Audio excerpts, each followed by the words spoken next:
bonsoir, on est très heureux de se retrouver encore pour ce temps qui est tellement précieux pour nous, de partager autour de la foi, du Saint-Esprit de Dieu avec MLK, le talk show. Et on veut vraiment répondre à toutes vos questions, on veut vraiment toucher du doigt les sujets vraiment pertinents qui sont forts, en tout cas dans les vies et dans lesquels on a été interpellés. Et en tout cas, on est vraiment très heureux de se retrouver. N'hésitez pas vraiment à poser vos questions sur les différents sujets prière@mlk, églisemlk.fr. Les sujets de témoignage aussi sur lesquels on est interpellé. Donc merci pour tout ce que vous faites, merci pour votre présence, merci encore pour la part que vous prenez parce qu'on est ensemble. Donc encore merci, vraiment merci. Ce soir, on a deux invités de qualité. Et, il m'est très très agréable vraiment d'être avec eux ce soir, avec Eric et Rachel Dufour. Je ne sais pas si c'est des gens qu'il faut présenter ou représenter. En tout cas, voilà, c'est des spécialistes. Ils ont un caractère ministériel, ils ont un caractère aussi de thérapie et d'accompagnement. Ils ont des réflexions, ils nous poussent au fond. Donc on veut vraiment creuser les choses. Merci d'être là, les amis. Merci beaucoup. Merci pour ton Avec invitation. plaisir. Et on est ensemble ce soir. Alors, une interpellation qui s'est faite de manière un peu étonnante, puisque je suis moitié anglais, et puis on m'a posé la question avec le décès de la reine d'Angleterre, et on m'a dit, mais quel effet ça te fait, le décès de la reine? Alors, je suis moitié anglais, mais que je suis que moitié anglais. J'ai envie de vous dire, je ne sais pas trop quoi répondre entre rien du tout. Et j'y ai pas réfléchi parce qu'après, ça m'a poussé dans la réflexion. 70 ans de règne, je crois que c'était la personnalité, en tout cas le souverain qui aujourd'hui, qui était vivant, qui a eu la longévité la plus longue dans son règne, et qui en même temps, sur la place politique, mettait une stabilité qui était quand même assez étonnante. Et on a comme une page qui est tournée. Puis du coup, ça m'a emmené sur le décès de Simone Veil, ça m'a emmené sur d'autres décès qui m'ont touché récemment. Mon beau-père, qui est décédé au mois de juillet, donc on est vraiment sur des choses toutes fraîches. Et puis après, sur d'autres décès, qui étaient des faits divers, qu'on a malheureusement été touchés cette semaine avec Lola. Il y a des prénoms, il y a des noms comme ça qu'on peut mettre. Il y a Nicolas, il y a des dizaines et dizaines de faits divers sur lesquels on est touché, on réagit. Et que ça soit loin de nous ou proche de nous, il y a un moment donné, le deuil, les obsèques, la mort va nous toucher, les uns et les autres. Alors je ne vais pas prophétiser en mal, mais on va tous mourir. Voilà, comment est-ce qu'on fait les choses? Comment on le vit? Comment ça se prépare? Comment on fait les choses? Qu'est-ce que c'est que ce deuil? Et du coup, c'est pas si simple, en tout cas, de le comprendre véritablement. Euh, le deuil, un petit peu, je me tourne avec Eric et Rachel. Je sais pas qui va répondre le premier. C'est Eric. Alors, on commence avec Eric, puis après Rachel les fera les On va compléments. s'organiser, ça va Ouais, aller. ça va se faire, on est entre nous. Ce deuil, inévitable, comment ça se vit? C'est quoi le panel un petit peu des deuils? Est-ce qu'il n'y a qu'un seul deuil, peut-être? Je crois, il ne me semblait pas comprendre qu'il n'y avait qu'un deuil. Il y a le deuil, la mort d'un proche, la mort d'un être aimé, la mort de quelqu'un. Donc le deuil, ok, mais comment on comprend les choses? Je pense, comme tu le disais très justement, en fait, le deuil, c'est quelque chose qui est inhérent à la vie. Ça fait partie d'une manière intrinsèque de la vie. Quand on est venu au monde, on sait qu'on le quittera. Et le deuil, c'est la fin d'une chose qui ne reviendra pas. Alors évidemment, tu le disais, la reine d'Angleterre, mais on a tous connu, on n'a pas tous été ses sujets, mais on a vécu avec elle quelque part, et aujourd'hui, elle n'est plus là. Et le deuil, c'est l'absence de quelqu'un en priorité, l'absence de quelqu'un qui ne reviendra plus dans notre vie, et comment on vit avec cette absence. Mais comme tu le sous-entendais, il n'y a pas que le deuil d'une personne, il y a aussi des deuils de saison. Il y a le deuil de la jeunesse, par exemple. Oui. Quand on a des cheveux blancs, on sait à partir d'un moment qu'il y a des choses qu'on ne fera plus. La perte de la force, des choses qu'on sait qu'on ne pourra plus jamais y revenir. Voilà, on ne pourra plus peut-être jouer au rugby de la même manière qu'avant, sans se casser quelque chose. Donc, c'est comment dire, un moment, une saison, ça peut être un rêve, ça peut être une ambition qui va arriver à un point de non-retour. Et en fait, on a de multiples deuils dans une vie qui sont de petite taille pour certains. Certains sont non négociables, d'autres on doit lutter contre. Je pense qu'on aura l'occasion de développer les différences entre ces différents deuils. Puis il y a bien sûr le deuil d'une personne qui est le plus douloureux à traverser. Et ces deuils-là peuvent être anticipés si on sait que la personne va mourir, on peut s'y préparer psychologiquement, on va se préparer à ce moment de séparation. Puis il y a les deuils qui nous surprennent, qui nous prennent au dépourvu, qui là sont véritablement un choc que l'on prend en pleine figure, blessures en plein cœur qui sont extrêmement douloureux à vivre. Quand tu parles comme ça, Eric, est-ce que du coup, il faudrait catégoriser, enfin, le deuil, ça va venir, c'est inévitable. On sent que dans ce qu'on parle, et d'ailleurs, ça fait partie de la vie, tu le rappelles, on sera confronté. Est-ce qu'on s'y prépare en avance? Comment on fait? Est-ce qu'il y a différentes étapes? Comment ça se passe? Voilà. Ouais, en fait, il y a plusieurs types de deuil, comme tu l'as dit. Il y a toujours cette notion de passage, de transition. Et c'est vrai que si le deuil était prévu, préparé, on va le vivre différemment que si on le subit. Donc, Oui. rien que ça, il y a deux grandes approches. Si un décès, par exemple, c'est un accident, quelque chose de violent, on ne va pas le vivre et transitionner de la même façon que quelqu'un qui est malade. La reine d'Angleterre, on savait que ça arrivait, même si personne n'arrive à le croire, mais on savait que ça arrivait. On avait eu le temps de se préparer. Donc oui, on ne va pas passer de l'autre côté, vivre ce passage de la même façon selon ce que l'on subit ou se prépare. Effectivement, il y a des étapes aussi Alors, dans le deuil. dans ces étapes qui sont là, est-ce qu'il y a des grandes étapes où tout le monde, on sait que voilà, Oui. les grands points, ça passera par là? Alors, on va parler vraiment de deuil qui nous concerne. Hein. Si Oui. c'est un deuil lointain, on peut avoir une empathie, on peut avoir de la tristesse. La reine d'Angleterre, je ne l'ai jamais connue, j'ai de la tristesse parce qu'elle représentait un symbole, mais bon, ça va s'arrêter là. Donc, il y a, selon les écoles, 5 ou 7 étapes, on va les résumer rapidement. La première étape, c'est vraiment le choc et c'est un coup qu'on prend en pleine figure et l'incrédulité, non, c'est pas possible. C'est pas possible, non. La personne, elle va rentrer là. Elle va rentrer. La porte va s'ouvrir, c'est elle qui va arriver. C'est impossible d'accepter la réalité. Ça entraîne sur une seconde étape qui va peut-être s'installer, c'est le déni. C'est non, je ne l'accepte pas, non, je ne le crois pas, et on va rejeter la réalité du deuil. Ça, ce sont les 2-3 premières étapes. Ensuite vient la réalité incontournable. Peut-être qu'on va voir le corps, peut-être qu'on va aller à la morgue faire le constat. Et là, la douleur nous saisit à la gorge, nous prend en plein cœur. La douleur est là. Et c'est quelque chose qui n'est plus, à ce moment-là, comment dire, rejetable. Ça s'impose à nous, la douleur s'impose à moi. Et il peut même y avoir un moment de « qu'est-ce que j'aurais pu faire pour ?» que ça n'arrive pas. Est-ce que j'aurais pu, par exemple, quand on apprend un suicide autour de soi, immédiatement, on va se dire « mince, est-ce que je ne l'ai pas vu? Est-ce que j'aurais dû reconnaître un signe ?» Et on va s'accuser de choses pour lesquelles on n'est pas responsable. C'est une des étapes du deuil. On continue. Ensuite, donc, on peut avoir, selon qui l'on est, si on a une relation avec Dieu aussi, on peut avoir une espèce de marchandage. Avec de ce qui paraît incroyable. Est-ce qu'on pourrait faire revenir la personne? Mais si je fais ça, si je te donne ça, est-ce que tu peux? Et on l'a vu, moi j'ai accompagné des personnes qui avaient perdu leur conjoint. Ce marchandage, il est réel. On se dit que la résurrection peut arriver et s'il se passe telle ou telle chose, est-ce que la personne peut revenir? Je crois dans la résurrection des morts, je crois que Dieu a la puissance pour ramener des personnes à la vie, mais je crois aussi que c'est rarissime et que ce marchandage qui fait partie des étapes de deuil, même pour ceux qui ne sont pas croyants, ce n'est qu'une étape où en fait on n'arrive toujours pas à accepter la réalité des choses. Ensuite peut venir une colère. Seigneur, t'étais où si l'on est croyant?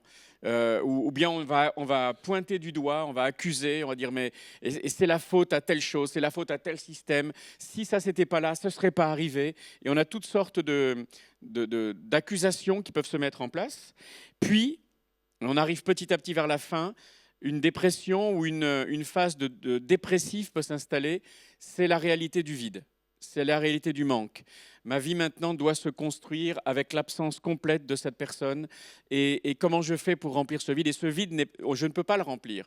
Il faut que je compense. Il faut que je trouve un équilibre qui est différent de l'équilibre que j'avais avant parce que la personne avec qui je vivais, sur laquelle je m'appuyais, elle n'est plus là. Et finalement, on arrive aux derniers instants qui sont d'arriver à pardonner. Alors, je vais dire une chose bizarre.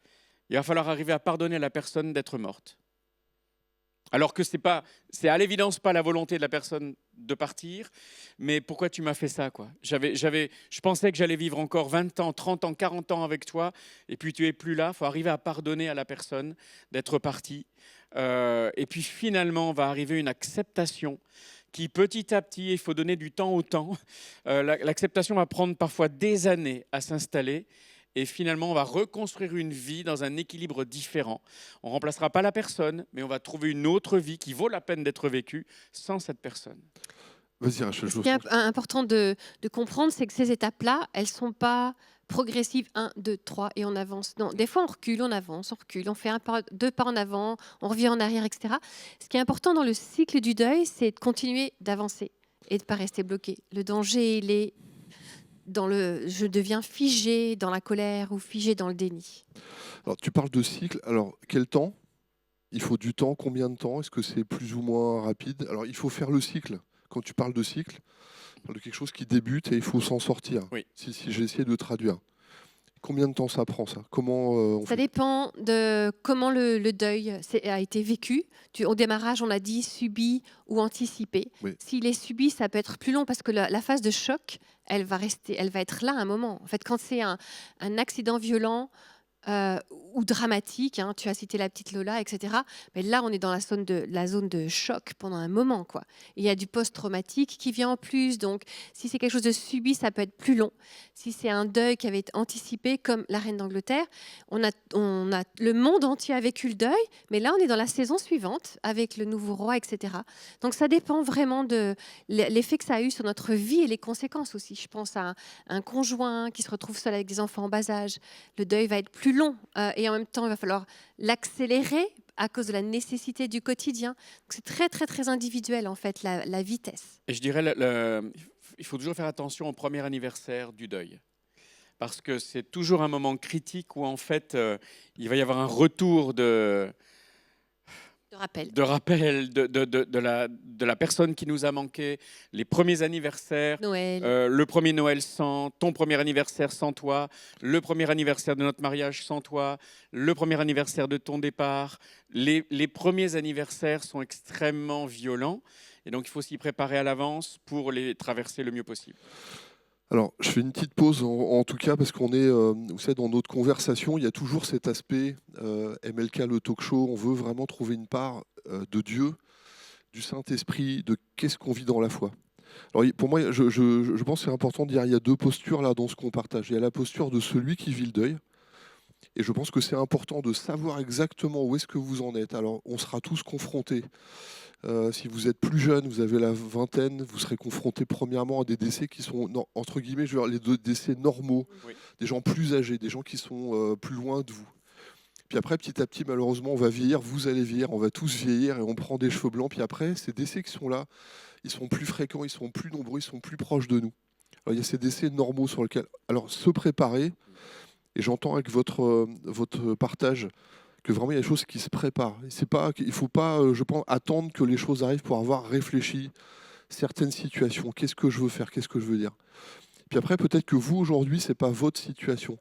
Mais peut-être que l'importance de comprendre les étapes vont faire de vous des gens qui vont être capables d'aider les autres. J'aime beaucoup l'apôtre Paul, qui dit à un moment donné, j'ai été consolé. Puis après, j'ai vécu les choses et je suis devenu, moi, une source de consolation.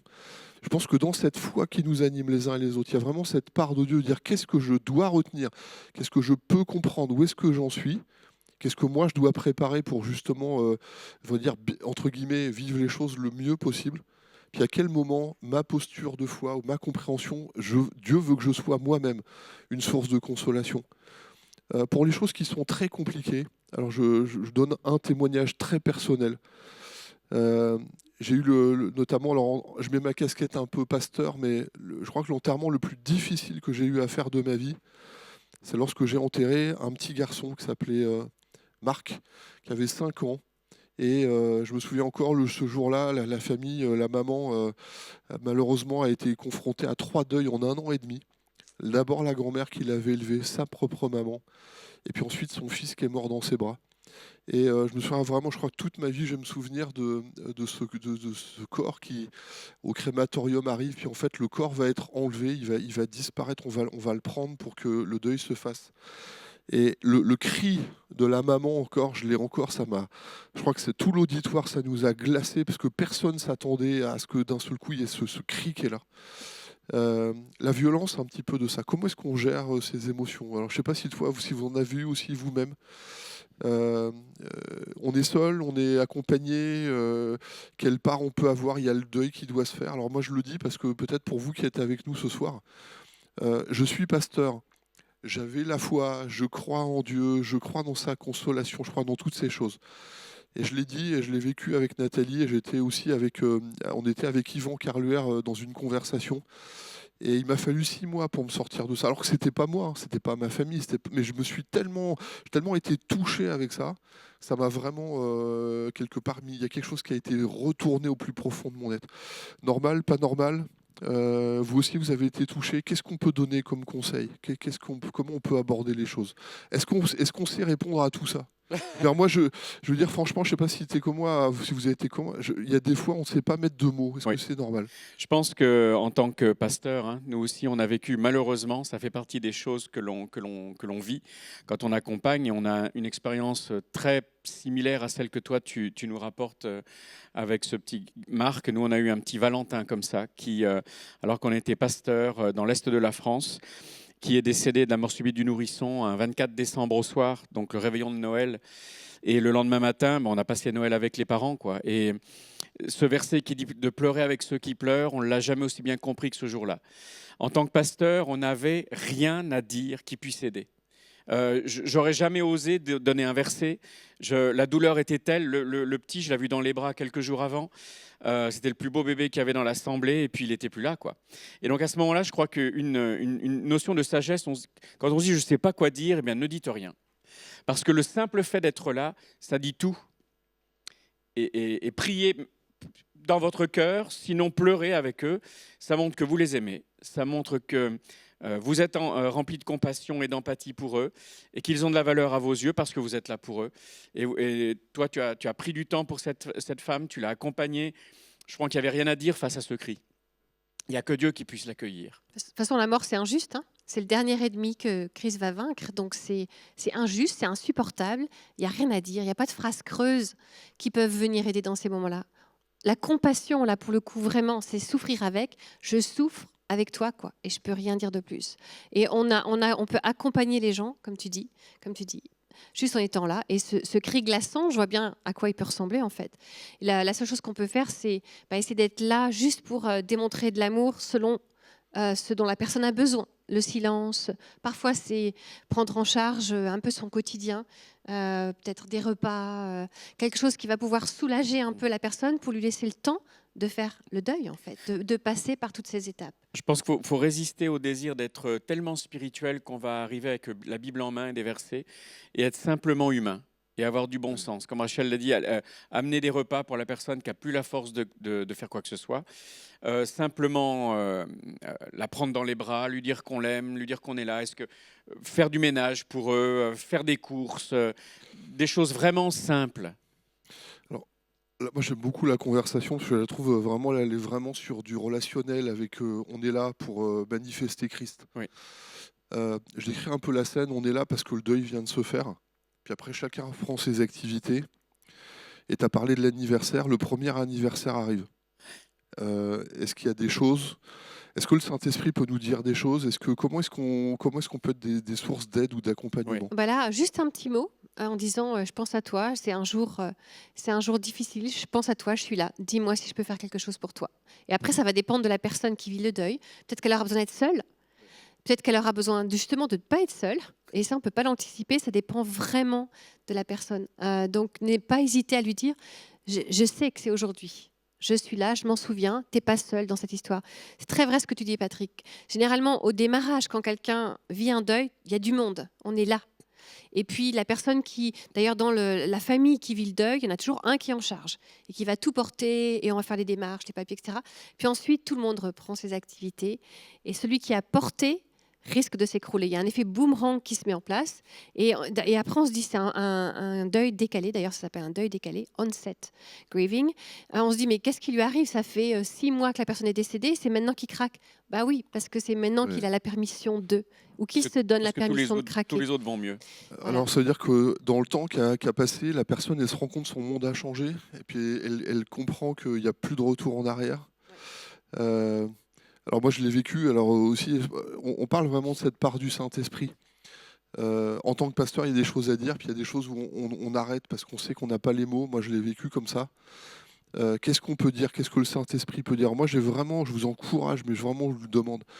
Ayez la sensibilité de Dieu, et vraiment, et sachez à qui vous vous adressez. pour avoir accompagné des gens dans les décès, dans les obsèques, la même parole. Et vraiment, je crois vraiment que la même parole venait du Saint-Esprit. Elle est source de consolation pour un, à un instant T, mais source de colère pour l'autre, parce qu'il dit comment tu peux me dire ça? Parce que quand on parle, si c'était linéaire avec une seule personne, mais quand tu es dans une famille et puis qu'on enterre le papy, il y a l'épouse, il y a tous les enfants, il y a tous les petits-enfants, et il faut que chacun fasse son deuil. Et là, du coup, il y a toute une tribu là qui est là. Donc, Et la colère n'est pas une mauvaise réaction. Pas forcément. Si la phrase que je dis, que le Saint-Esprit nous inspire, vraiment a beaucoup d'humilité dans ces moments-là, et vaut mieux se taire que de dire une bêtise. Mais si vraiment on sent qu'on a quelque chose à partager, court, et qu'une personne, ça lui fait du bien et l'autre, ça la met en colère, c'est pas la fin du monde non plus, parce que la colère, c'est une étape normale du deuil. On peut pas skipper, on peut pas ne pas passer par cette étape-là. La colère fait partie du deuil et on doit se donner la permission de se mettre en colère et de dire « Seigneur, c'est pas juste », parce que de toute façon, ça l'est pas. Et le fait de vivre et d'exprimer cette colère va nous permettre de passer à l'acceptation. parce que la colère, c'est un sentiment chapeau qui couvre aussi Qui couvre plein de d'autres choses. C'est la tristesse. Donc ça permet de mettre des mots, ça permet de libérer aussi la personne qui va mettre des mots sur ce qu'elle vit. Ça. J'ai une petite parenthèse pour la personne qui a dit un mot qui va susciter la colère. Sachez que c'est bien souvent, c'est pas contre vous, hein. La colère, elle n'est pas tournée contre vous, elle est tournée contre la situation. Absolument. Mais quand vous donnez cette phrase-là, des fois, c'est très inconfortable. On dit ah, j'ai dit une bêtise, j'aurais mieux fait de me taire. Merci Rachel de lui dire non, il faut que ça se passe. Hein. Comme tu le disais, la colère peut vraiment être en fait libératrice, ça c'est clair, mais un trop plein de tristesse. Ou bien je m'en veux tellement parce que j'ai pas eu le temps de lui dire que je l'aimais et je m'en veux et j'ai de la colère contre moi. Ou bien la colère contre Dieu. Et même dans la Bible, on voit des hommes et des femmes de Dieu qui peuvent avoir de la colère contre Dieu. Seigneur, pourquoi tu as permis ça? La façon dont le roi David gère le deuil de son premier enfant avec Bathsheba, c'est très intéressant aussi à ce moment-là. Il va contester, il va lutter avec Dieu jusqu'à ce qu'il accepte parce qu'il apprend que son fils est parti, etc. Mais la colère peut être vraiment synonyme de plein de choses et elle est saine tant qu'on ne s'y installe pas et qu'on n'est pas bloqué, verrouillé dedans. Elle est saine. Ça fait partie d'une phase émotionnelle qui a besoin d'être exprimée. En fait, c'est sain de pouvoir s'autoriser cette colère. Alors, on est là vraiment pour parler de ce sujet qui est vraiment, je pense, un sujet de vie sur lequel on sera tous confrontés. On entend des choses, hein. Il y a un cycle qu'il faut vraiment comprendre quelle étape, comment je peux aider, tendre la main. Soyez sensibles au Saint-Esprit, soyez sensibles dans votre prière. Et je pense que la personne qui est devant nous, qui passe par le deuil, elle a peut-être besoin d'être aimée, beaucoup aimée. Il n'y a pas de commentaire à faire, il n'y a pas de « pourquoi tu fais ça ?» On peut éventuellement challenger la personne, mais il faut être doux, je pense qu'il faut du tact, beaucoup de tact. Tendre la main. Qu'est-ce qu'on peut faire? Alors Rachel t'a donné celui très pratique, faire à manger, être présent, envoyer un mot. Qu'est-ce que vous pourriez faire? Et je pense que le départ, vraiment pour sentir les choses, je pense, c'est vraiment prier Dieu, demander à Dieu. Et je me rappelle la part de Dieu dans la consolation. Je vous enverrai un autre consolateur. Souvent, on voit Dieu très loin et en fait, c'est tellement grand Dieu que finalement, le deuil, est-ce qu'il est là? Oui, il est là. Bien sûr.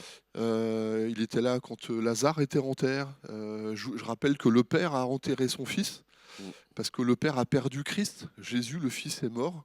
Et à un moment donné, il y a eu une séparation entre lui. Il y a quand même des choses. Alors, je ne rentre pas dans les détails. Vous dire oui, j'exagère un peu. Je grossis le trait. On n'a pas le temps ce soir de rentrer dans tous les détails. Mais le Père a enterré le Fils. Le Fils est parti. Donc je crois que le Dieu de consolation, le Dieu de toute consolation, est celui qui sait nous dire les choses. Priez vraiment le Père. Demandez à Dieu, demandez à Christ vraiment des paroles. Demandez au Saint-Esprit des paroles. Puis tenez les gens. Est-ce que si on dit aux gens, à tout le monde, de dire soyez présents le jour où il faut pleurer, mais sur la durée, sachez de ne pas oublier, peut-être marquez-le. Moi, je suis très pratique, mais on essaie d'être pratique. Marquer la date anniversaire, c'est pas être morbide, je pense. Non. C'est préparer justement un secours pour demain. Est-ce que ça, c'est bon? Est-ce qu'il y a d'autres choses qu'on pourrait dire très pratiques? Oui, parce que c'est vraiment pour ceux qui... C'est pas pour célébrer l'anniversaire de la mort, c'est penser à ceux qui vivent avec l'absence. C'est pour les vivants, en fait, qu'on marque la date d'anniversaire. C'est d'abord pour eux. Ouais. Puis il y a un autre truc très pratique auquel on ne pense pas, c'est que quand quelqu'un a vécu un décès, on évite de parler de la personne qui est partie, pour pas faire mal, etc. Mais en fait, c'est une deuxième mort. De ne pas parler de celui qui est parti, C'est une deuxième façon de mourir. Pour pouvoir bien vivre le deuil et accompagner quelqu'un, je pense qu'il est important de continuer de parler de la personne. Ma maman, par exemple, est décédée quand elle avait 52 ans, c'est très jeune. 52 ans maintenant qu'on y est presque. Non, je suis passé C'était de de l'autre l'autre côté. côté. Et ben, c'est super jeune. Et Durable. nos enfants étaient petits. Et on a continué à parler d'elle, à dire « Ah, mamie, Christiane, elle aurait fait ça, elle aurait dit ça. Voilà ce qu'elle aurait fait. » Et en fait, ça l'a gardée en vie. Et donc, ça fait des années qu'elle est décédée. Mais nos enfants, pour eux, elle fait partie des grands-mères elle est partie trop tôt, mais on a continué à parler d'elle. Et on a été hyper intentionnel, en fait, à dire « Mamie Christiane, elle aurait fait ci, elle aurait fait ça, elle aurait mangé ça. » Et c'est important. Donc, en fait, il ne faut pas hésiter à dire avec la personne « Waouh, si mamie était là ou si ton mari était là, il dirait ça. Voilà ce que lui, il aurait pensé. Voilà ce qu'elle aurait dit. Voilà ce qu'elle aurait fait. » Je pense au décès d'un enfant. Bien entendu, à tous les éléments marquants, l'école, la carrière, le choix du conjoint.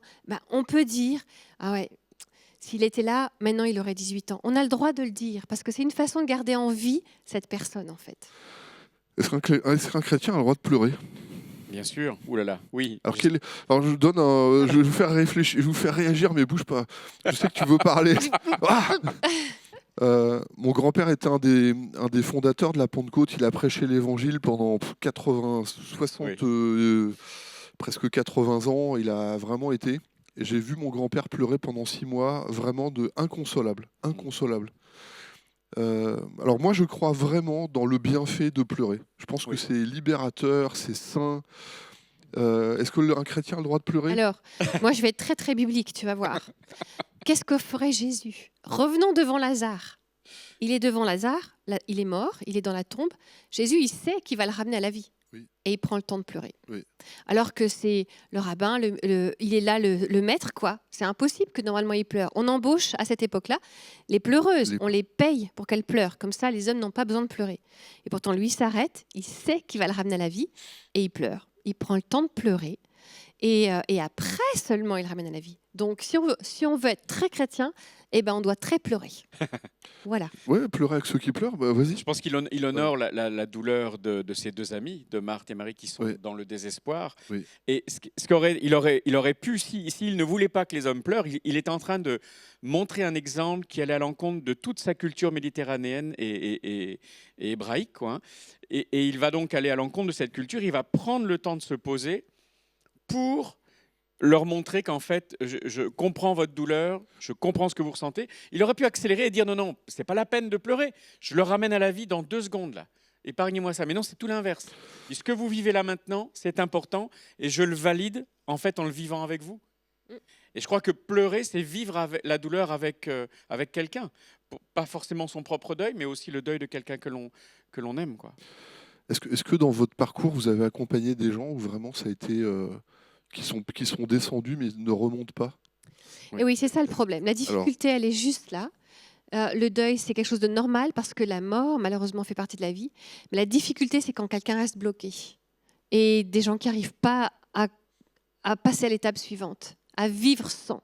Alors, je te donne un exemple que j'ai vécu. Dis-moi, comment on peut comprendre qu'est-ce qu'il faut faire? Une dame qui m'a appelé et sa fille, en fait, leur fille, alors c'est un couple, la fille, en fait, est décédée à l'âge de 20 ans, 21 ans. Maison musée, chambre qui n'a pas été touchée. La dame, elle écrit une lettre par jour. Elle réécrit encore, elle met des mots, mais une lettre par jour. Et 25 ans plus tard, elle est encore dans cet état-là. Quand j'ai vu les gens, le monsieur était donc assis dans le canapé, aucun mot, pas une parole. Et la dame, elle a occupé l'espace, elle a parlé. Quand on est devant des situations comme ça, on est en bas, on sent des gens qui sont vraiment en bas. Il y a des conseils à donner, il y a des choses peut-être à... Comment est-ce que vous comprenez? Il y a un déblocage, il y a une espérance. Voilà, on est tombé dans le maladif, le problématique. Quand quelqu'un est bloqué comme ça, donc oui, ça dépend encore une fois de la personne, mais peut-être qu'il faudra faire un électrochoc, peut-être qu'il faudra prendre la main de la personne et lui dire maintenant il faut, elle aurait voulu, si elle était encore là, Voilà. elle aurait voulu que tu continues de vivre. Et peut-être que là, il va falloir l'accompagner dans le fait de vider la chambre, essayer de lui montrer comment le demain pourrait être. Peut-être qu'il faut l'aider à mettre en place quelque chose qui va honorer sa fille, mais aussi ramener la vie dans la situation. Et là, ça va être une situation de gens qui vont avoir besoin d'être accompagnés de façon plus poussée en fait. Ton exemple me rappelle un témoignage que moi j'avais entendu d'un pasteur qui avait perdu son épouse assez jeune dans leur vie de couple à la suite d'un accouchement. Je ne me rappelle plus le détail, mais peu importe. Et en fait, il était dans cette espèce de puits sans fond où en fait la douleur le submergeait et il ne pouvait absolument plus reprendre une vie normale et ça lui semblait d'aucun intérêt quelque part. Et en fait, jusqu'au moment où le Saint-Esprit lui a dit, maintenant, tu dois sortir, je te demande de sortir de ce deuil, tu as assez pleuré, maintenant il faut que tu vives. Parce que, et c'est vrai ce que tu dis, et à un moment donné où on a besoin de l'aide du Saint-Esprit, mais on a besoin aussi d'une aide humaine qui puisse nous aider à... On n'a qu'une seule vie et il faut la vivre. Il y a une raison pour laquelle on est sur cette terre, et je pense que pour ces gens-là, je ne sais pas si c'était leur fille unique. Si. Voilà, c'est ça, c'est sans Unique. aucun doute ça qui Ah s'est ouais. passé. Donc, en fait, il y a une perte de. À quoi bon continuer de vivre? Mais il y avait encore un mari à côté qui valait la Ouais. peine aussi de vivre et de continuer de se battre. Et un conseil que l'on peut essayer de donner, maintenant, il faut que la personne soit capable de l'entendre, c'est d'essayer de détourner les yeux de soi-même et du deuil que l'on vit Oui. pour les porter sur quelqu'un d'autre qui est aussi dans le besoin. Alors là, le conjoint n'était pas suffisant, mais est-ce qu'on va aider la personne à regarder autour de toi, va aider d'autres personnes qui sont dans une souffrance terrible et qui vont avoir besoin de ton aide. Et le fait de détourner ses yeux de soi-même, et pas jusqu'à l'excès, hein, pour les porter sur quelqu'un qui a aussi besoin d'aide, peut nous aider à sortir de ce puits, à sortir de cela et se dire, mais en fait, il y a des gens qui ont besoin de vivre. Et en aidant d'autres personnes à vivre, je vais m'aider moi aussi à reprendre vie. Le marqueur, c'est les 1 an en fait. Pendant la première année, on avance, on recule, c'est OK. On vit le deuil, chacun à son rythme. Une fois qu'on a passé le premier anniversaire, là maintenant, on doit commencer à être dans l'acceptation et dans la vie redémarre en fait. Si on regarde une route en béton, là, on va avoir, ou un endroit où il y a du béton, on va y avoir des petits points d'herbe qui vont sortir. La vie, elle veut sortir. Toujours. Toujours. Oui. Et donc, c'est là qu'il faut pouvoir accompagner la personne en l'aidant à retrouver un sens à sa vie. Si, dans l'exemple que tu donnes, la jeune femme est décédée, l'enfant est décédé, la fille d'une maladie, d'un accident, etc., on peut l'orienter vers d'autres familles qui vivent la même chose, Oui. etc., pour l'aider à retrouver un sens à la vie, pour que le départ de cette fille ne soit pas en vain. On va basculer sur, je vais pas dire des solutions, parce que depuis tout à l'heure, on parle vraiment de certaines choses. Peut-être pour encore avoir un aspect, moi j'ai été confronté, alors plusieurs parce que je suis pasteur, mais j'ai accompagné des familles qui ont fait des obsèques vraiment non croyants. Ouais. Pas de religion, pas de Ouais. signe. Du coup, on était vraiment sur des choses qui étaient, je vais dire, civiles. Et encore, je mets des bémols parce que je pense qu'il y a des gens qui sont très bien câblés, qui ont une moralité, qui font des choses de manière très sérieuse. Mais malheureusement, j'ai envie de vous dire, j'ai presque vu des enterrements, on était presque dans la fosse commune à lancer le corps et puis terminer. Alors ça m'a un peu brisé le cœur parce que non seulement je crois et je vis vraiment cette consolation de Dieu dans le Saint-Esprit, cet amour de Dieu qui guérit les blessures les plus profondes, dans la valeur de la vie, parce que Dieu nous pousse et effectivement la vie. Quand elle prend le dessus et qu'elle recouvre les choses, on se rend compte de toute la beauté qui est capable de revenir. Là, ce jour-là, j'ai vraiment vu des choses un peu compliquées. Je voudrais quand même vous laisser ce verset, parce qu'on en parlait tout à l'heure ensemble, c'est Jérémie 31, 15. Écoutez, on entend des plaintes à Rama, des pleurs amers. C'est Rachel qui pleure ses enfants. Elle ne veut pas être consolée de les avoir perdus. Mhm. Alors, on discutait, il y a deux aspects dans ce verset. Il y a bien sûr l'aspect de l'importance de pleurer. Je pense que ça, il faut... Moi, je crois vraiment dans le bienfait des pleurs. Je crois vraiment parce que je pense que c'est mettre des mots, mettre des sentiments, s'autoriser, voilà, habiter les choses. Mais dans ce verset, il y a un double sens qu'on partageait tout à l'heure ensemble en préparant. Il y a à la fois quelque chose qui est terrible, en fait, c'est des choses perdues. Il faut quand même faire son deuil. Oui. Et puis après, pleurer, parce que Rachel, dans ce contexte-là, est cette femme qui en fait incarne une mère en fait qui défend et qui s'oppose et qui du coup refuse, qui ne veut pas un renouvellement d'une situation qui n'est pas normale, qui doit se reproduire, qui est une défenseuse vraiment mais radicale de la vie pour dire il faut qu'on poursuive le meilleur. Est-ce que Rachel, tu peux, je vais commencer par est-ce que Eric, tu peux peut-être commencer par le fait de comment on fait à quelqu'un, quel conseil on pourrait donner à quelqu'un qui refuse d'être consolé, mais dans le sens un peu négatif. Et Rachel, tu peux partager sur cette Rachel qui se... Ah non, on va faire l'inverse. Oui. Tu veux bien, s'il te plaît, Eric, parler de Rachel qui refuse, qui résiste à vraiment sa résistance. Et puis après, Rachel, tu feras le complément. Tu veux bien parler? Une résistance positive. Oui. Parce que du coup, dans les pleurs et dans les deuils, à un moment donné, il faut vraiment résister à certaines choses. Alors, effectivement, tous les deuils ne sont pas similaires. Oui. Il y a des deuils contre lesquels on doit lutter. Alors, ça paraît bizarre avec tout ce qu'on vient de dire, qu'il fallait accepter le deuil et le laisser s'installer et travailler avec. Mais il y a des deuils, par exemple, si on regarde à la vie de couple. Bon, là, c'est un petit peu différent de ton exemple avec Rachel, mais on y va quand même. Oui. Il y a des choses, par exemple, où on rêvait de quelque chose et puis on s'installe dans un moindre, on s'installe dans un médiocre et on se dit, mince, moi je rêvais de plus, puis finalement, ce sera que ça. J'aurai pas ce dont je rêvais. Et on fait des deuils successifs de certains rêves qui sont légitimes. Des mini-deuils. Des mini-deuils, des choses qui... Résignation. C'est un mot, oui, c'est un bon mot pour l'appeler, mais on se résigne, mais dans un moindre, dans un négatif, Oui. dans un j'espérais que, et finalement je sais que je le vivrai pas, et on sent que à chaque fois on perd un morceau de notre joie, on perd un morceau de notre envie de vivre, on perd un morceau de ce qui fait qu'on est qui l'on est. Ça peut être le rêve d'une carrière, ça peut être d'autres choses. À ce moment-là, il faut se battre. Si c'est par exemple dans votre couple, eh bien, il faut s'asseoir avec le conjoint et se dire non, telle et telle chose, on va se battre ensemble pour le réacquérir. C'est pas normal qu'on en soit là déjà après 2 années de mariage.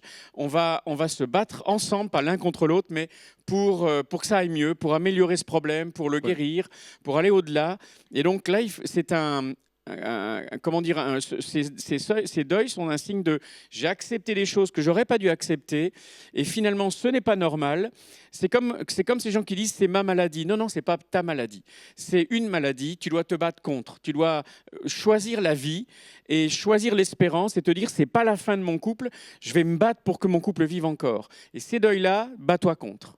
En fait, je pense que c'est très facile à comprendre et à retenir. Tant qu'il y a de la vie, il y a de l'espoir. Oui. Dans la situation du couple, par exemple, c'est ton exemple, où un enfant qui serait parti en claquant la porte, en crise, etc., qui ne parle plus à ses parents, ou une amitié brisée, ou des relations cassées, etc., tant que les deux parties sont en vie, il y a de l'espoir. On peut prier pour, on peut être intentionnel, on peut construire, chercher de l'aide, etc.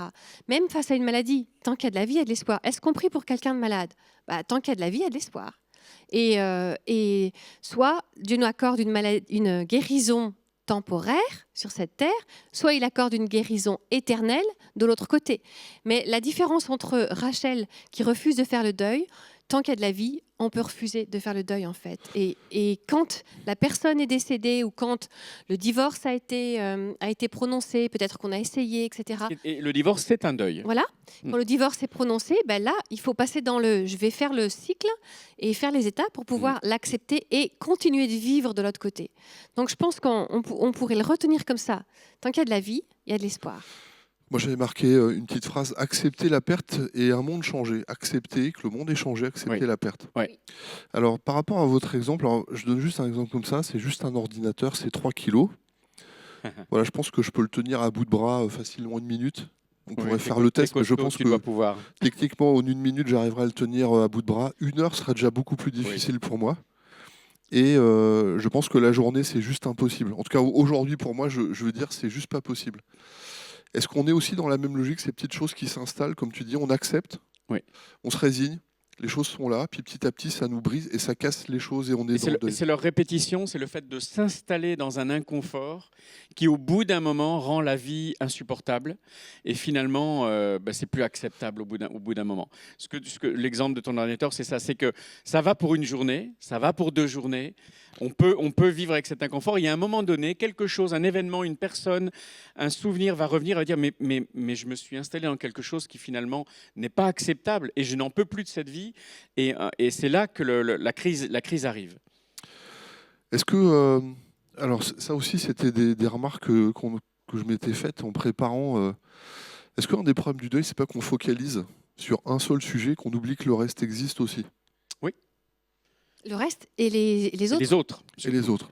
Les autres. Alors dans des aspects notamment effectivement de sortir de ce deuil ou de travailler sur le deuil, il y en a un qui est invisible mais qui est bien présent, c'est le Saint-Esprit. Moi je crois beaucoup dans la consolation de Dieu et du Saint-Esprit. Amen. Je crois énormément dans la consolation de la parole de Dieu qui est une parole de consolation et une parole de réconciliation. Euh, Moi, je vais le dire franchement, j'ai mon cercle. Alors, vous me connaissez un petit peu, mais moi, ma maison, alors je mets vraiment mes amis, mais mon cercle proche, des gars avec des gens qui se battent avec moi, qui vivent avec moi, même si on n'est pas, c'est vraiment des gens. Ça a un rôle à jouer. Et on peut développer comme ça quelques points, on pourrait ensemble. Alors moi, je sais que techniquement, je pense que je crois beaucoup dans le deuil aujourd'hui, dans la part de l'amitié, en tout cas de ces gens qui sont précieux, qui savent nous aimer, qui savent nous donner des choses. Moi, je tiens toujours Paul. Tout Paul qu'il était 3 fois, c'est marqué notamment dans Colossiens, il a repris courage en voyant les frères. Voilà, moi je crois énormément dans ces périodes-là, en fait, de s'aimer, de manifester cet amour, de manifester cette affection, cette relation, de pas être, de pas, même si on est je veux dire, même si on est des mecs et puis des bonhommes, de pleurer, d'aller voir, de tendre la main, d'écrire un mot. Et même des fois d'être un peu poétique, je trouve que c'est pas mal. Moi, j'aime beaucoup le dessin animé L'âge de glace. Quand, je vais vous donner l'exemple de. Vas-y. Alors, celui qui a Le lion à dents de sabre. voilà, avec le Avec mammouth. Le mammouth. Et donc, il vit un deuil là parce que il y a la chérie, je crois, est partie. Je sais pas quoi, il n'a pas de chérie, je sais Le pas lion quoi. à dents de sabre. Oui. Et donc, Madame Mammouth. Madame Mammouth dit allez, vas-y, va le consoler. Et ils sont assis. Tu vois la scène? Ouais, je vois Ils bien, sont ouais. assis, puis ils disent rien. Puis ça dure un moment. Puis au bout d'un moment, il lui met un grand coup dans les côtes. Et voilà.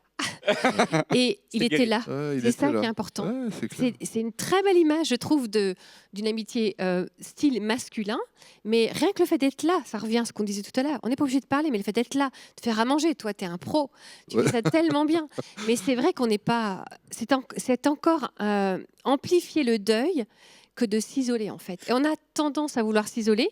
Mais une des clés du succès, c'est de ne pas laisser la personne qui traverse le deuil s'isoler, d'être là pour elle. Et pour toi, si c'est toi qui traverses le deuil, ne t'isole pas, ne te coupe pas du monde. Il y a des gens qui veulent t'aimer. Je pense qu'il y a... Un temps pour être seul, Voilà, et un c'est temps ça. pour vraiment être... Il y a un face-à-face. Il y a vraiment un point d'équilibre. Il y a des personnes qui vont chercher à s'abrutir de personnes pour ne pas être seules. Et d'autres qui vont rejeter toutes les personnes autour d'elles parce qu'elles ne veulent plus communiquer. Et donc, dans les deux, il faut trouver le point d'équilibre selon qui l'on est. Ça va dépendre de notre personnalité, de comment on vit le deuil. Et c'est très, très, très personnel. Et il faut éviter de placarder. Moi, j'aurais vécu le deuil comme ça, donc tous les autres doivent le vivre de la même façon. C'est ultra personnel. Ouais. Et en plus, la même personne va vivre 2 deuils différemment en fonction de qui elles ont perdu, etc. Et de la saison de vie. Et de la saison de vie. Mais pour toutes ces personnes, je pense qu'il faut trouver un point d'équilibre.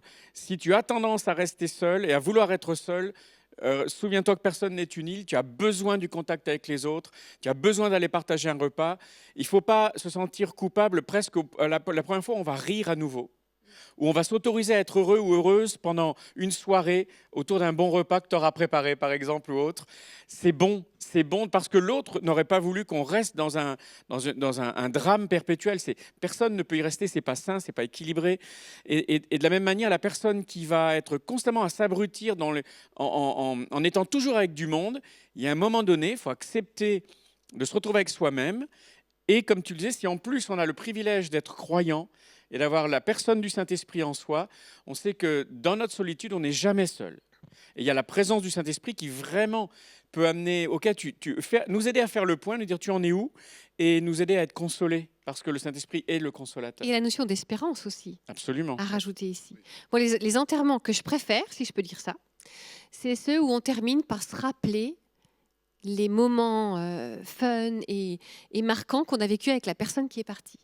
Parce que, encore une fois, je sais, ça fait drôle, mais... Non, mais je pense mais je pense à une anecdote, je vais vous raconter. Vas-y. Mon papy, en fait, c'est un monsieur qui avait beaucoup d'humour et vraiment, je pense que ça faisait partie de lui. Et donc, il avait une épitaphe, il a dit, voilà, j'étais un bon père, un bon mari, et puis une bourrique sur la terre, mais un ange au ciel. Puis il voulait vraiment ça sur sa tombe. Alors, il y a eu une conversation un peu dans la famille, est-ce qu'on met vraiment ça et tout ça? Mais il a dit, en tout cas, les gars, une chose est sûre, vous allez boire un coup sur ma tombe. Le jour où je décède, vous buvez un coup. Et alors, vraiment, cette famille, hein, c'est vraiment une anecdote, mais en fait, les obsèques étaient là. Alors, c'est toujours un peu tendu. Je fais une petite parenthèse. Mon grand-père était un personnage public parce qu'il a été pasteur pendant des années. Il avait vraiment marqué, je pense, le territoire. Et on enterrait 2 personnes ce jour-là. On enterrait le personnage public avec des choses. Il y avait des 500 personnes qui étaient là. Il y a des gens que j'ai jamais connus. Et j'ai trouvé drôle en fait que des gens m'ont raconté des anecdotes avec le papy de 50 ans en arrière, et puis ils me racontaient les belles anecdotes. Alors c'était quand même hyper sympa. Enfin, moi, j'ai trouvé ça hyper chouette. Mais la famille doit aussi faire son deuil. Il fallait aussi se retrouver. Ouais. Et il y a eu un point de bascule, c'est le moment où on a fait le deuil, on a fait l'enterrement. Puis à un moment donné, on s'est retrouvés, puis on dit les gars, le papy il a voulu. Alors on va dans la cave du papy. C'était la Normandie. Il y a eu une bouteille de Calva. Il y a eu 2-3 bouteilles.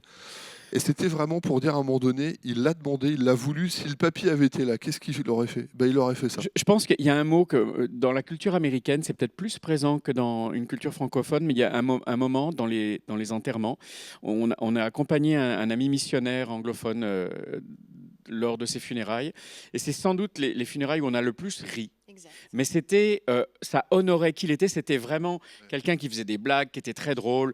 Il racontait la première fois qu'il avait sauté sur un buffle en Asie et ce qui lui était arrivé. Et en fait, c'était une célébration de sa vie. Et c'est ce terme-là que j'aime beaucoup. On a célébré sa vie, on l'a honoré. Et c'était intéressant parce qu'on pleurait parce qu'on avait du chagrin. Et en même temps, on riait parce que c'est ce qu'il voulait. Comme ton grand-père, Oui. on veut célébrer la vie de celui ou celle qui est parti, parce que c'était une manière d'honorer la personne et de dire mais cette personne a vécu telle vie et on veut s'en rappeler aussi pour tout le bien de ce qu'on a vécu avec cette personne. Bien sûr. Je pense que ça, c'est hyper important de célébrer et puis d'être là vraiment et de vivre les choses et de ne pas s'interdire. Oui. On creuse un petit peu, on essaie d'aller un petit peu plus loin avec cette consolation qui est là. Je ne sais pas s'il y a d'autres choses qui vous passent par la tête. De toute façon, on va prier. Je pense que c'est hyper important. Je voudrais vraiment que dans cette session, on puisse marquer le temps avec une prière pour que, on apprenne. Si j'ai cette pensée là qui me traversait la tête, malheureusement, enfin heureusement, c'est la vie. J'ai accompagné une grande dame de ma vie qui s'appelait Cécilia, qui était notre trésorière dans une église. Et je salue d'ailleurs Ismaël et puis Emilia. J'ai été là dans la dernière heure de sa vie. Une femme de foi extraordinaire et vraiment, je dis comme un honneur d'avoir été, être capable, le dernier jour, la dernière après-midi, d'avoir été là, d'avoir été avec mon ami, de lui tenir la main, d'être présent dans le moment, je crois, le plus compliqué, le plus dur. Elle a eu des moments, c'était une battante de foi qui m'a vraiment marqué parce que je crois que c'est vraiment un exemple. Et d'être capable d'être là le dernier moment, au dernier souffle, presque au dernier souffle, et d'être là, de pouvoir vivre les choses. Moi, je crois que vraiment, il y a une dimension spirituelle où Dieu nous donne vraiment de pouvoir être présent. Moi, alors, si on va là, je voudrais vraiment qu'on se pousse tous les trois là. Je crois que pour bien mourir, il faut bien vivre. Parce que quand on y est là, on répète les belles célébrations. Oui. C'est quand même moche d'offrir des fleurs le dernier jour alors qu'on aurait pu les offrir avant. C'est moche de penser il aurait fallu, quand en même temps, on aurait dû le faire avant. Ouais. Et moi, je pense vraiment à Cécilia, je pense à mes grands-parents, je pense à je ne sais pas combien de personnes. Ouais. Si vraiment il y a eu un moment donné de la consolation, il y a eu même dans ces moments douloureux de la joie, parce qu'on a su vivre ensemble. Ouais. Est-ce qu'on pourrait mettre un petit focus là-dessus, Oui. d'arrêter de pleurer peut-être pour des... Ah oui, on va pleurer, la séparation nous fait mal, mais au lieu de pleurer pour des choses où on a raté, est-ce qu'on pourrait cultiver un peu pendant quelques minutes le bon, le meilleur? Qu'est-ce qu'il ne faut pas rater avant? Je vais faire une transition avec ce Vas-y. que tu dis, parce que quand tu parlais, moi, je revoyais aussi un moment où j'ai accompagné une jeune fille qui avait 25 ans, qui est décédée d'un cancer, et j'étais là au moment où elle a donné son dernier souffle. Et je vais revenir sur ce que tu as dit, parce que c'est exactement ce qui s'est passé. Au moment où elle est partie, elle a vu Jésus venir la chercher, quoi. Ça s'est vu sur son visage. Elle a levé les yeux au ciel et tu voyais dans son visage qu'il était là. Alors, je ne sais pas si c'était des anges, Christ, je ne sais pas. Mais d'un seul coup, elle a levé les yeux au ciel et avec une lumière et elle a donné son dernier souffle. Et avant ça, elle disait « Allez, c'est peut-être mon dernier repas, je veux manger. Qu'est-ce qui va me faire plaisir de manger ?» Et donc, c'est pour ça que je fais le chemin à l'envers. Et elle a dit, je veux manger ça avant de partir, je veux vivre ça avant de partir, je veux connaître Christ avant de partir, lisez-moi la Bible. Et elle a essayé de vivre ces dernières semaines au maximum. Et ben moi, je crois que c'est un privilège que de vivre chaque jour ma phrase va être un peu provocante, hein. Mais si tu vis chaque jour comme si c'était le dernier, tu passes pas à côté. Ouais. Tous les jours, on se dit je t'aime combien de fois par jour? Plein. Combien de fois dans la vie de nos enfants on leur a dit je t'aime? Combien de fois on dit qu'est-ce que je suis heureux d'être avec toi? Qu'est-ce que je suis heureux d'être avec toi? Et de connaître toi, ta femme, etc. Et de vous connaître et de servir avec les gens avec qui on sert. Si on prend le temps de dire comme si aujourd'hui, ce que je veux dire aux gens que je croise, comme si c'était mon dernier jour, eh ben, on sera prêt au moment où on passera de l'autre côté sans regret. Il faut vivre aujourd'hui comme si c'était le dernier jour. Moi, je dis toujours à nos enfants, le jour où je pars, vous faites la fête aussi, hein. Mais chaque jour qu'on vit, je sais pas, moi, je croise une dame à l'aéroport dans un de nos voyages, je vais aux toilettes, il y a une dame qui nettoie, je vais faire attention de lui dire merci, parce que votre travail change ma journée, merci. Et ça semble rien, mais cette dame-là, ça a peut-être fait sa journée, quoi. C'est clair. Et chaque jour, si on est intentionnel dans ce que l'on vit, dans ce que l'on donne, je crois que c'est ça le mot, hein. Dans ce que l'on dit aux autres, puis il faut tout relativiser, quoi. Si on a une mauvaise journée, attends, mets-toi dans le grand plan et dans la perspective de l'éternité. T'as pas eu ta place pour te garer au parking? Et alors? C'est ma grande phrase. Grande phrase théologique. Et alors? Je veux dire, si tu fais la perspective de l'éternité tous les jours, tu vis bien. Bien sûr. Je vais pousser peut-être pour quelqu'un. Je pense que c'est vraiment pour quelqu'un. On a toujours l'impression qu'on a du temps, hein, parce qu'on veut faire des belles choses. On dit, il faut qu'on le fasse. Allez, cette année, c'est l'année, on va faire un truc. On a enterré avec Nathalie mon beau-père, Christian, cette année au mois de juillet. Et c'est vraiment quelqu'un que j'ai aimé. On s'est apprivoisé. On a trouvé une relation, une com, et on s'est apprivoisés tous les deux. Et c'est un chouette bonhomme. N'empêche que je m'étais dit, là, du coup, je réfléchis à d'autres personnes. Je me dis, imagine qu'il y a certaines personnes dans ton entourage, tu les vois combien? Une fois par an, 2 fois par an. On a toujours l'impression qu'on a beaucoup de temps, mais on ne sait pas que peut-être peut-être qu'ils ont que 5 ans. Demain ne nous appartient pas. Et du coup, je recomptais d'une autre manière pour dire, zut, en fait, il y a certaines personnes dans mon entourage, peut-être que je les verrai que 5 fois ou 6 fois, et je ne le sais pas. Et ça veut dire comment j'en viens vraiment, j'aime beaucoup ton expression, Rachel, j'aime beaucoup ce qu'on partage. À quel moment et comment je peux donner la plus grande qualité à ma relation, et comment est-ce que... Parce que des fois, devant l'éternité, une petite chicane, hein, ça vaut pas grand-chose en réalité. Hein. Donc, le moment, c'est maintenant. C'est ça. Voilà. Il ne faut surtout pas se dire « je le ferai demain » ou « je le ferai la prochaine fois ».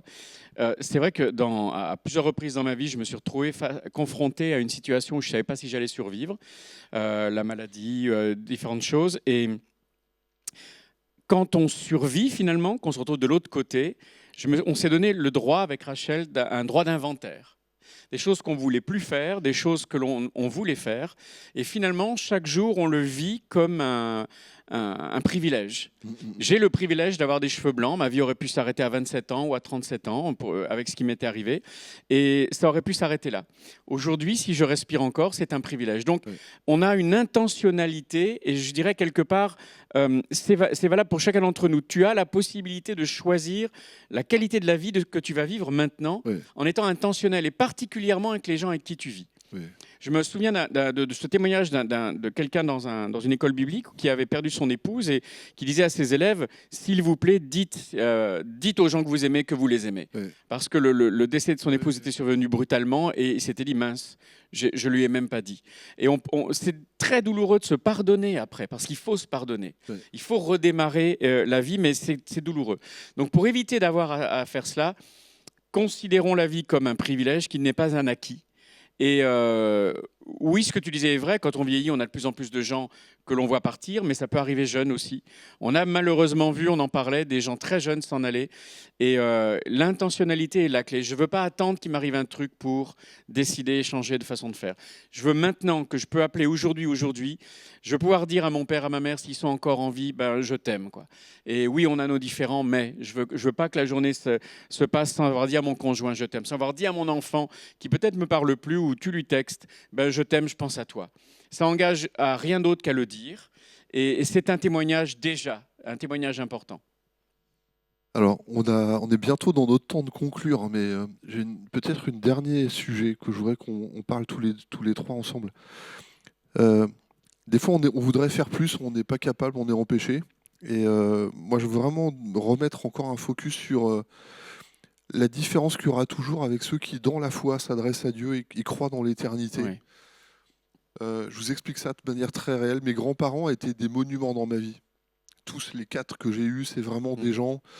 Je crois que si vous êtes en train d'imaginer des grands-parents les plus géniaux des géniaux, moi c'est ce que j'ai eu. Vraiment, je le dis, c'est des gens admirables, fabuleux, humainement, mais relationnellement, même au niveau spirituel, c'est des gens qui ont été extraordinaires, vraiment des monuments. Et j'ai demandé à Dieu, j'ai vraiment eu cette prière, j'ai dit à Dieu, Seigneur, avant qu'on soit séparés, je veux vraiment avoir, je t'en supplie, j'ai vraiment demandé cette prière, j'ai dit, je veux vraiment avoir un temps avec chacun pour Ouais. un moment donné leur dire ce qu'ils ont été pour moi. Mhm. Dieu a honoré ma prière parce que j'ai pu avoir ce temps. Notamment, voilà, c'est une petite anecdote, mais vraiment pour vous dire que ça vaut la peine dans le vivant de cultiver ce Ouais, qui est ouais. bon et d'être le meilleur. Et quand ma grand-mère, donc avec Nathalie, on s'est mariés le 2 novembre, ça va être notre anniversaire dans pas longtemps là, de mariage. Et en fait, le week-end avant mon mariage avec Nathalie, je devais tout clôturer, tout préparer, tout faire. Et en fait, le matin, je vais au boulot, il est 7h30, je lance mes chaînes de production, j'ai 150 personnes qui bossent avec moi là. Et à 9h, ça me prend mais comme une envie de dire je vais en Angleterre, mes grands-parents habitaient à Londres, et je vais à Londres. Et vraiment, j'ai planté, j'ai planté le travail, j'ai dit je pars, il est 9h, je pars, j'appelle Nathalie, je viens pas, je pars, je vais en Angleterre. Et quand je suis allé en Angleterre, quand je vois ma grand-mère, je vous la fais courte là pour pas prendre de temps, mais je suis tombé devant, j'ai vu ma grand-mère, c'est une femme forte, et j'ai vu comme une pomme qui a été vidée de l'intérieur, elle était en soins palliatifs, elle ne pouvait plus parler, elle était sous morphine, etc. Mais quand je la vois dans cet état-là, j'ai dit, purée Seigneur, quand même, je ne m'attendais pas à la voir dans un tel état amoindri. Mais j'étais persuadé que pendant le week-end, j'aurais ce face-à-face parce que je l'ai demandé à Dieu. Et dans le week-end, le dimanche, j'ai eu 2 heures avec elle, alors que les gens me disaient, il se réveille, il se rendort, il se réveille, il se rendort. Ouais, ouais. J'ai eu 2 heures de face-à-face avec elle, où j'ai pu lui parler de cœur à cœur, de lui dire tout ce qu'elle a été, tout ce qu'elle avait fait, tout ce qu'elle m'avait communiqué, etc. Et moi, je voulais être sûr avec ma grand-mère, je lui ai dit, il y a un truc, tu m'as tellement donné, mamie, mais il y a un truc que moi je peux t'apporter, c'est que l'éternité est devant toi. S'il y a un truc que je peux te donner, et je veux te le donner pour te revoir plus tard, c'est que tu acceptes Jésus. Et je lui ai vraiment dit de manière très simple, et vous savez, il y a des moments quand on est devant l'éternité, c'est pas le temps de compter des points, Mm. c'est le temps de montrer aux gens la valeur qu'ils ont et de les aimer. J'ai vraiment dit à ma grand-mère, si tu savais comme je t'aime, il n'y a qu'un seul truc que je ne peux pas faire à ta place, c'est répondre à l'appel de Dieu, parce que tout à l'heure, Dieu va venir, et quand il te demandera qu'est-ce que tu as fait de Jésus. Mm. Et ma grand-mère, on a pleuré ensemble, elle a pris la main, j'ai prié avec elle. Et donc on était le dimanche, le jeudi d'après, donc 4 jours plus tard, elle s'est éteinte le matin. Elle est partie avec Dieu, mais moi je savais, alors j'ai pleuré parce que c'était un tel monument que c'était, voilà. Mais je savais que c'était gagné parce que l'éternité était ouverte. Mm. Et moi je pense que quand on aime les gens, quand on est devant le deuil, quand on est devant l'éternité qui est comme ça, et je pense qu'il faut savoir leur donner vivre le meilleur. Et j'aime bien cultiver le meilleur du meilleur du meilleur. J'ai vu un enterrement, on était avec des aînés à Saint-Germain-en-Laye, j'avais jamais vu ça de ma vie. On a applaudi le monsieur qui était parti, tellement il avait marqué les auditoires. Je pense à Marie-Claude Philippe cette année dans Ouais. l'église qui était pleine à craquer. 500 personnes ont rendu témoignage de ce que Marie-Claude avait engagé, avait semé dans la vie de tous les gens qui étaient là derrière, de dire en même temps, elle avait vécu une vie tellement dingue que je me dis, Seigneur. Et je voudrais vraiment, je voudrais vraiment vous donner cette phrase, vraiment perso, là, dans le moment qui est là. N'oubliez pas de prier Dieu, de demander à Dieu, vraiment d'aller jusqu'au bout pour dire s'ils doivent garder une seule chose. L'apôtre Paul, il dit à Timothée à un moment donné, il dit, souviens-toi toujours de Jésus-Christ ressuscité des morts. Tu peux tout oublier. Souviens-toi de ça. Moi, je sais que ma paix aujourd'hui, parce que je sais que je reverrai mes grands-parents, et je pense à ma grand-mère, je sais que je la reverrai. Pourquoi? Parce que j'avais tellement prié, j'ai demandé à Dieu, Dieu est passé par là, il y a eu une réponse dans la foi. Mm. Je ne sais pas si vous en avez d'autres ou s'il y a d'autres choses qui vous disent comme ça. Mais en tout cas, je pense que nous ne négligeons pas le fait à un moment donné de dire à quelqu'un qu'on l'aime, que la valeur qu'il a, oui, on n'est pas parfait, voilà, mais quand on cultive le bon, on a du très bon. Ouais. Voilà, je ne sais pas si vous avez d'autres Juste anecdotes. rebondir ce que tu viens de dire Ouais. pour conclure. Ouais. Et le dernier conseil, effectivement, remettre en perspective de l'éternité. C'est ça qui est important parce que le deuil, la mort, on en a parlé pendant toute cette heure-là, c'est un passage de l'autre côté de l'éternité. Oui. Et donc, eh bien qu'on investisse dans cela, dans les gens qu'on aime, dans nous-mêmes déjà, qu'on fasse les bons choix en fait. Oui. Pour nous-mêmes, fais le bon choix pour toi. Parce qu'un jour, tu vas aussi passer de l'autre côté. Ça, c'est la mort, c'est le truc, personne C'est n'échappe. la grand- grande égalité. Égalité devant tout. On y est tous confrontés un jour. Fais le bon choix aujourd'hui. Oui. Fais le bon choix pour ta vie. Un jour après l'autre, fais le bon choix pour ceux que tu aimes et tu le regretteras pas. Alors, juste avant vraiment de conclure, aussi une chose que j'ai remarqué dans les obsèques, dans les deuils, Madame Boudéenne qui m'appelle, c'est pas possible. À quel moment est-ce qu'il faut laisser aller? Je vois dans le deuil, je vois les gens qui sont devant le cercueil, on est devant la tombe, et on sent tous ceux qui n'ont pas réussi à dire.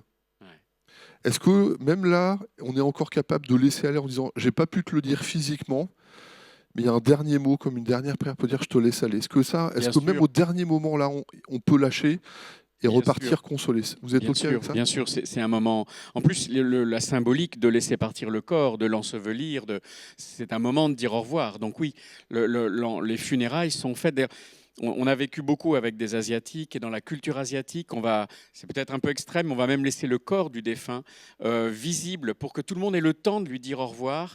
Pour ceux qui n'étaient pas là au moment du décès, ils vont toujours pouvoir avoir accès au défunt pour lui dire au revoir, pour lui parler, même si on sait très bien que le corps ne peut plus entendre. Oui. Mais c'est un moyen symbolique de venir, de dire je suis là quand même malgré tout et je te dis au revoir et merci pour tout ce que tu as représenté. Bien sûr. Laissez aller. On est OK. Je pense que Oui. faut vraiment donner ce conseil, si vous êtes OK, avant peut-être vraiment le dernier conseil de chacun. Dans les obsèques, je vous en supplie, si vous gardez dans votre cœur des choses, vous le portez le reste de votre vie. Enfin, je ne pense pas le reste de votre vie, mais j'espère. Mais ça vous bouffe pendant un certain temps. Je vous en supplie, si vous passez par ce temps de deuil, sachez, même si la personne est partie, peut-être l'écrire. Je sais que vous aimez bien les jeux symboliques. Oui. Écrivez-le. Lâchez, relâchez complètement, et puis je crois que c'est vraiment un truc, il ne faut pas hésiter, même au dernier moment, je crois que ça vaut la peine. Dernier conseil, on conclut, dernier conseil, Amiel Avis, je ne sais pas si tu veux rajouter un mot. Si tout ce qu'on a dit te remet en question, pardonne-toi, parce que tu as loupé des trucs, pardonne-toi et rebondis, parce que puisqu'il y a de la vie, il y a de l'espoir. Amen. Merci beaucoup Rachel, Eric. Merci à toi. Un dernier mot, un conseil. Restons humains, devant le deuil, restons humains. Restons des hommes et des femmes, on des a le droit de pleurer. avec toutes nos fragilités. Oui. Et entourez-vous, restez pas seul, moi c'est vraiment quelque chose que, moi je vois l'importance d'avoir des gens, de s'entourer des gens qui nous aiment, et de savoir communiquer, vraiment de parler avec les vérités. Il y a des temps, c'est pas le temps de compter les points, c'est le temps d'être juste avec des cœurs à cœur, d'être vrai.